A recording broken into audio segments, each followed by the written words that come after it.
episode of BizTech on GhanaWeb TV. My name is Cecil Prempe. We are here at the Nkommo Business Forum, where business leaders, industry players, and some head of financial institutions are here to find lasting ways to support SMEs.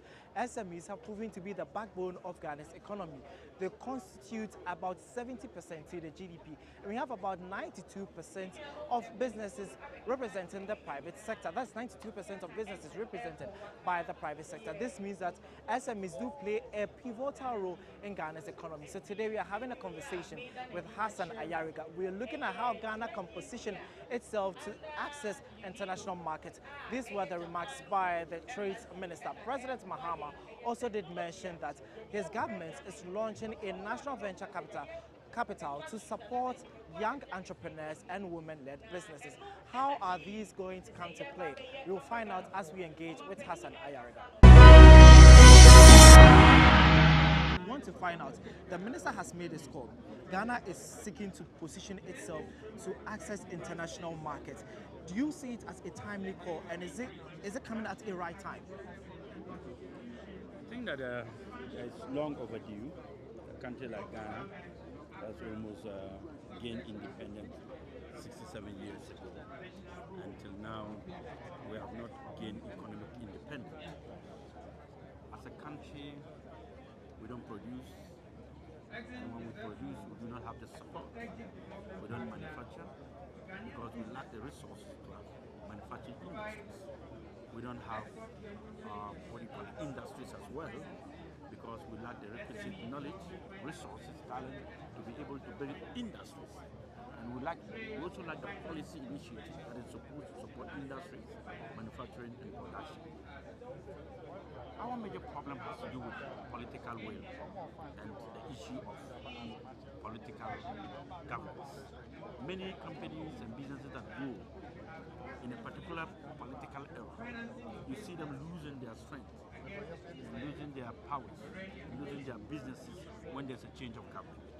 Why is it so? Why is it that every time there's a change of government, we have to get new businessmen and the old businessmen will get out of business? We cannot run an economy where we have an issue where we have pull-me-down kind of economic system.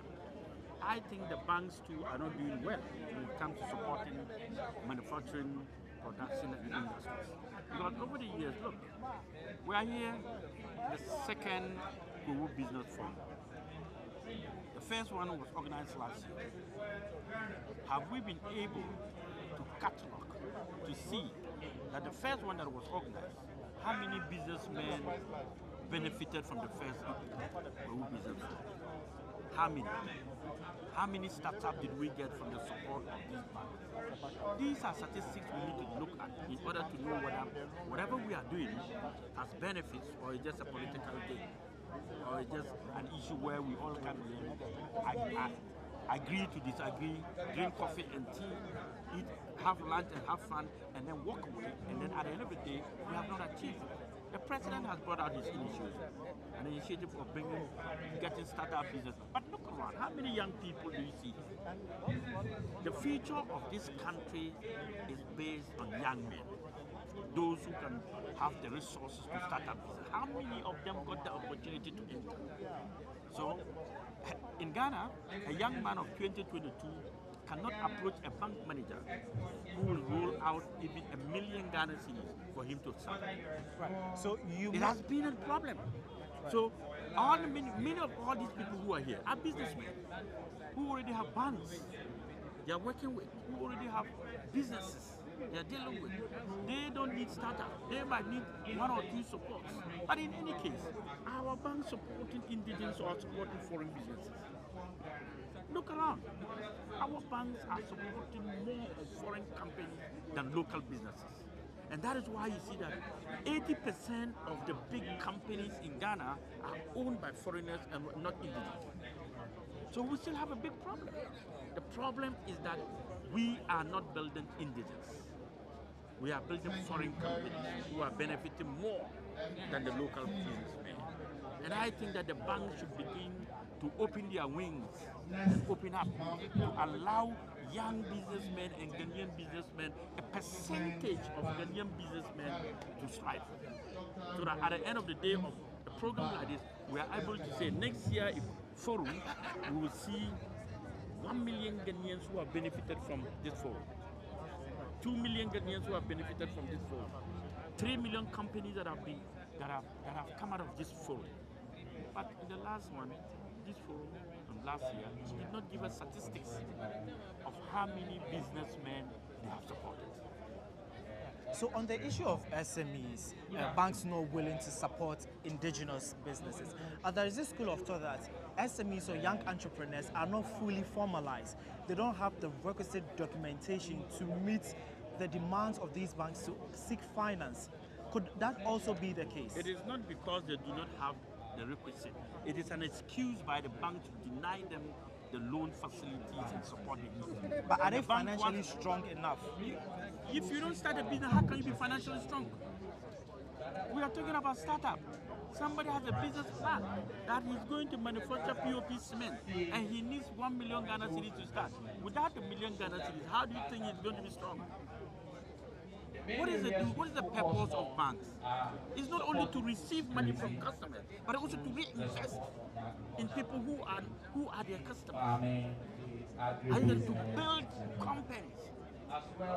Banks should not only be making profit, they should be willing to support businesses to grow. We don't just put our money in the bank for you to keep it. Make good use of the money. Build other companies without excuses. They are able to give every foreign company, every white man, every Chinese man, every Lebanese man, every American who comes looking for support. They are able to do that. But you, if you walk to the bank and you want 1 million Ghana cedis, no bank will give you 1 million Ghana. That is less than $100,000 to start a business. They won't give you. So we have to design our banking system that allows people to be able to use their companies as collateral. They will ask you for collateral security. You don't have it because you are a startup. How then do we know? They should guide you. There should be a policy where to guide you, direct you, and use the same business as collateral. They look at your business plan, they finance it. This is what we should be doing. Coming here to drink coffee and tea, it is always the same in Africa. But beyond the coffee and tea, where have we gotten to? Right. So beyond the coffee and tea, one will argue that the Ghana Enterprises Agency is the mother of all SMEs. Don't they have, isn't it their responsibility to take up these roles to make SMEs or young entrepreneurs fully strong to meet these banks? How many banks are able to look into business plans of young entrepreneurs? How many? How many banks are willing to sit down to have a desk where they receive business proposals by young Ghanaians who want to start? Supporting an existing business is not building a new business. You are only helping them because they have that. But we are talking about growing, building new business. At the banks, in this country, if you do not start your own business with your own finances, money borrowed from family, or probably sell your land, or probably sell your father's house to start up, no bank is willing to risk that and start with you. That's how come our young boys and girls are wandering the streets of Ghana without jobs. They have the brains, they have the ideas, they have the business plans and proposals, but they cannot nurture it. So with what you are saying, the president at the forum also announced that government is going to launch a national venture capital to support young business. Is it imperative at this time for this conversation? It is important. It is important for government by next year to give us a catalog of new businesses this forum, this particular forum has produced. So that we know we are moving forward. Let's stop the talking, do the action with records. The action must come with records. What are the records? How many businesses did you do? GhanaWeb, how many businesses did you support? Hassan Erika, how many businesses did you support? The NDC government this year, how many businesses did you grow? These are the statistics we need. We can fool each other and win votes. But then, all these people who got in here are not the young ones who are looking for capital.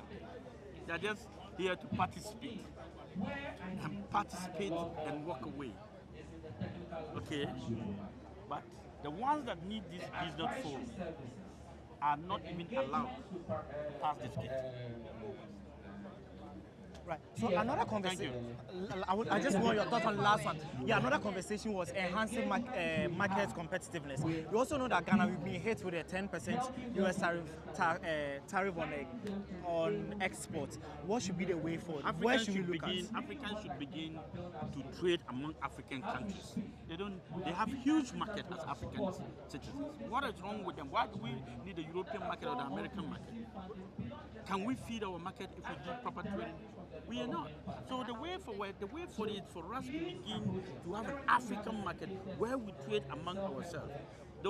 Ghana should be like a country that it's designed to have 2 or 5 things that the rest of the African countries can import from.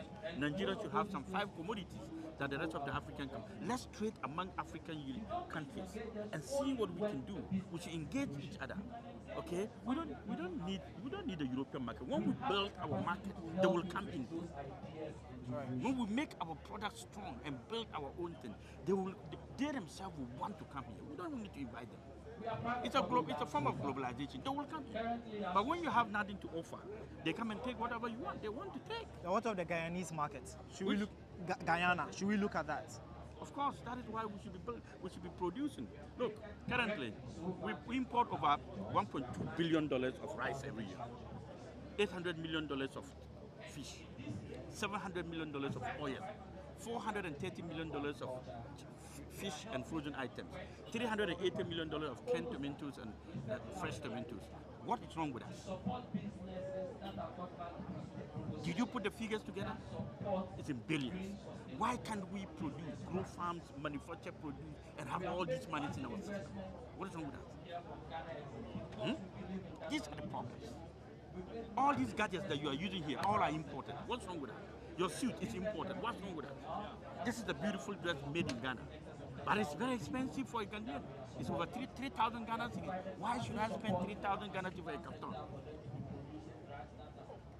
So there's so many problems we need to do. We need to have low cost of production, low cost of manufacturing, low interest rates, available interest and facilities for businesses to grow. Could agribusiness be the saver?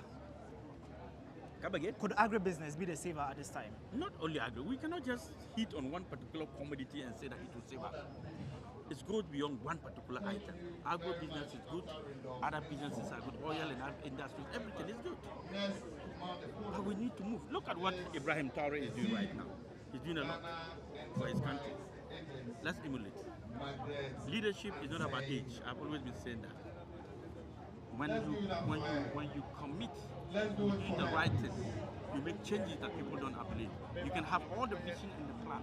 While you don't make that changes and the vision of the plan, this has no use to anybody. You heard Hassan Ayariga making a strong call on Africans and Ghana in particular to look beyond the European and international market and export within. Hassan Ayariga is calling on Ghana to produce more, invest more in its raw materials, and this will help us with the existence of the African Continental Free Trade Area to be economic independent. For BizTech today, my name is Cecil Prempe.